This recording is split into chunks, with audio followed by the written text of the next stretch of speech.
जब पूरी दुनिया अंतरिक्ष में पहुंच रही है, पूरी दुनिया अपने तकनीक का विस्तार कर रही है, तो आप कब्र खोदने में लगे हुए हैं, मस्जिद के अंदर मंदिर खोदने में लगे हुए हैं। पूरी दुनिया जब आगे बढ़ रही है विकास की ओर, तो आप देश में नफरत फैलाने में लगे हुए हैं। मुगलों का इतिहास पढ़ाना चाहते हैं, पढ़ाइए मुगलों का इतिहास। लेकिन गृह मंत्री जी यहाँ पे बैठे हैं, मैं पूछना चाहता हूँ, ASI प्रोटेक्टेड जो संस्थान है, जो संपत्तियां हैं, वो आपकी हैं, आपकी सुरक्षा में है। वो चाहे ताजमहल हो, वो चाहे लाल किला हो, वो चाहे देश की तमाम मुगलों ने, अंग्रेजों ने जिन लोगों ने संपत्तियां बनाई, वो सारी की सारी संपत्तियां आपके द्वारा संरक्षित। और आप ही के लोग कहते हैं इसको हम तोड़ डालेंगे, इसको हम खोद डालेंगे, इसको हम उजाड़ डालेंगे। तो चलो ताजमहल तोड़ते हैं, चलो लाल किला तोड़ते हैं, चलो ये अंग्रेजों ने जो दिल्ली का रेलवे स्टेशन बनाया इसको तोड़ते हैं, चलो पूरे देश में खोदते हैं, सारी सड़कें तोड़ते हैं, सारे पुल तोड़ते हैं, पूरे देश में तोड़ फोड़ करते हैं। देश में ज्यादातर जगहों पे डबल इंजन की सरकार, राज्य दर राज्य डबल इंजन। शांति से सुनो, शांति से बच्चों, शांत हो जाओ, शांति से सुनो। आपकी जहां डबल इंजन की सरकार है और जहां आपकी सरकार है, दोनों की दोनों सरकारें फेल हो चुकी है और आपका डबल इंजन कबाड़ा इंजन हो चुका है। जब हमारे प्रधानमंत्री जी चुनाव प्रचार में जाते हैं तो कहते हैं अपने राज्य में डबल इंजन की सरकार बनाओ, हम आपकी सुरक्षा करेंगे। इसलिए जवाबदेही दुगुनी हो जाती है आपकी। निश्चित रूप से अपराध रोकना राज्य का विषय है, लेकिन अगर केंद्र में भी बीजेपी की सरकार, राज्य में भी बीजेपी की सरकार और उस राज्य में भी अपराध रुकने के बजाय बढ़ रहा है, तो आपकी दुगनी जिम्मेदारी होती है, दुगनी जवाबदेही होती है। आज दिल्ली अपराधों का गढ़ बन गया मानव। आज दिल्ली के अंदर एक महिला को गैंगरेप करके कई किलोमीटर तक सड़कों पे घसीटा जाता है। आज दिल्ली के अंदर कोर्ट के अंदर जज के सामने हत्या की घटना हो जाती है। आज दिल्ली के अंदर यही त्रिनगर में एक बुजुर्ग दंपति की हत्या हो जाती है। आज देश की राजधानी दिल्ली अब से संभलती नहीं, जहां राष्ट्रपति, प्रधानमंत्री, संसद, केंद्रीय मंत्री, गृह मंत्री, रक्षा मंत्री, वो सब रह रहे हैं, आपसे वो दिल्ली नहीं संभल रही। ये देश की राजधानी का अपराधों का आंकड़ा मान्यवर। अरे बैठ जाओ, बैठ जाओ, बैठ जाइए। अब बात करते हैं सर, बात करते हैं सर। अरे बैठ जाइए, घबराइए नहीं। बात करते हैं सर। देश में सच कड़वा होता है, थोड़ा शांति से सुनिए। डबल इंजन वालों शांति से सुनो, डबल इंजन शांति से सुनो, शांति से। बच्चों शांत हो जाओ, शांति से सुनो।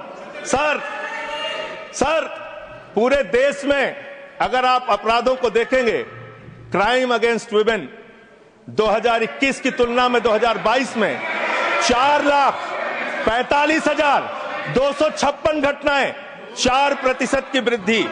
क्राइम अगेंस्ट चिल्ड्रन 1,62,449, 8% की वृद्धि।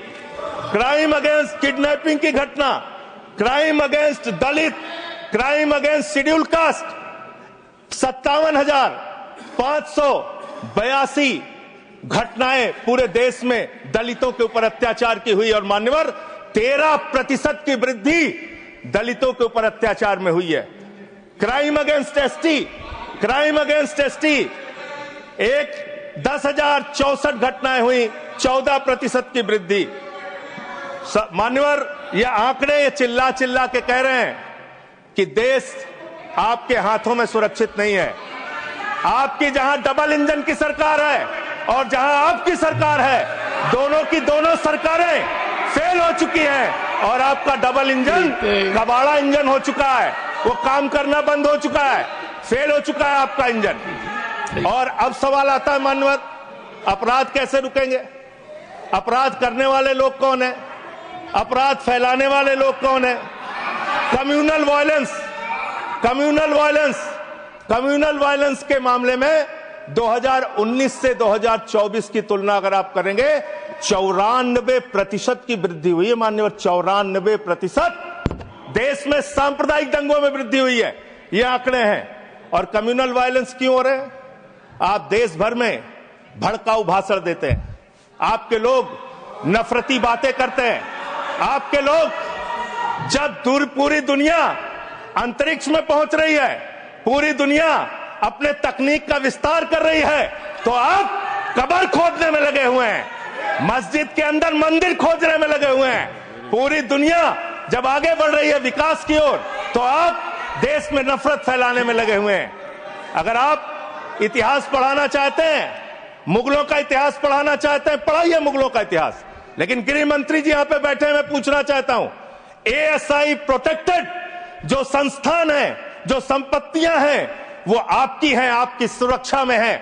वो चाहे ताजमहल हो, वो चाहे लाल किला हो, वो चाहे देश की तमाम मुगलों ने, अंग्रेजों ने जिन लोगों ने संपत्तियां बनाई, वो सारी की सारी संपत्तियां आपके द्वारा संरक्षित। और आप ही के लोग कहते हैं इसको हम तोड़ डालेंगे, इसको हम खोद डालेंगे, इसको हम उजाड़ डालेंगे।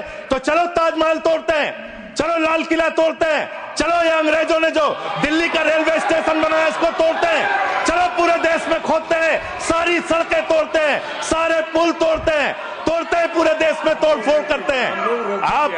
आप देश भर में अगर इतिहास पढ़ाना चाहते हैं तो पढ़ाइए इतिहास, पढ़ाइए महाड़ का इतिहास, पढ़ाइए दलितों को तालाब में पानी पीने की इजाजत नहीं थी।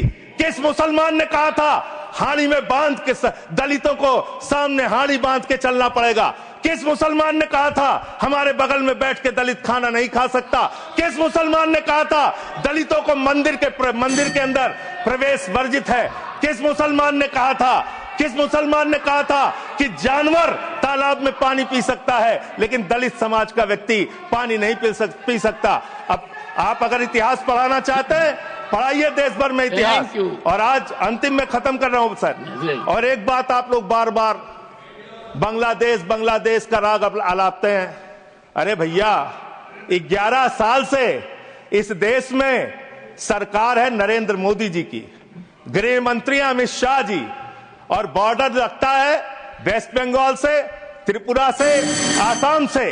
कोई बांग्लादेशी घुसपैठिया बंगाल पार करके, त्रिपुरा पार करके, आसाम पार करके, झारखंड पार करके, बिहार पार करके दिल्ली कैसे आ जाता है? उसकी जिम्मेदारी किसकी है? आप उसकी जिम्मेदारी। Subhash ji, your time okay.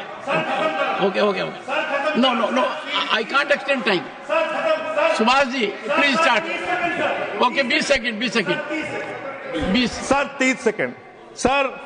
मैं अंत में इन्हीं लाइनों के साथ, अच्छा, कि हिंदू और मुस्लिम के एहसासात को मत छेड़िए, अपनी कुर्सी के लिए जज्बात को मत छेड़िए। हम में कोई हूड़, कोई शक, कोई मंगोल है, दफन है जो बात, उस बात को मत छेड़िए। गर गलतियां बाबर ने की, जुम्मन का घर फिर क्यों जले? गलतियां थैंक यू अध्यक्ष। सुभाष चंद्र बोस पिल्ली। No, please. No. Over. Nothing is going on record now. Please. Subhash ji, please continue.